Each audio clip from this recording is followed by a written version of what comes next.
Welcome to the Banker Lamp. Please enjoy the video. You begin by getting prerequisites right. Update the CX-5 head unit and use a data-capable cable.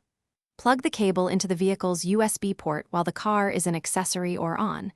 This triggers the infotainment to scan for Android Auto. On your phone, open Settings, enable Android Auto and give required permissions for contacts, location, and notifications so apps can display. Once done, accept prompts on both screens and select Android Auto on the Mazda display to start the pairing process. Once the initial connection appears, you must authorize the devices to communicate. Tap Accept on your phone, then Confirm on the Mazda's touchscreen. Bluetooth handles audio routing, while USB handles projection. Make sure to choose your preferred navigation and media apps so voice commands open the right app.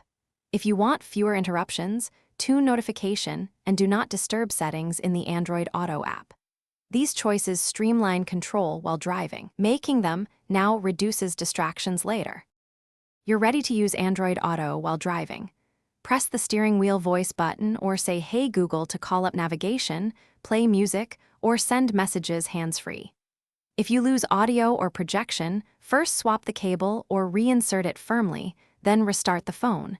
That fixes most USB handshake issues. If problems persist, clear the Android Auto cache on your phone or perform a soft reset of the Mazda infotainment. These steps restore clean connections without losing. Thanks for watching. If this was helpful, leave a like and consider subscribing. See you next time.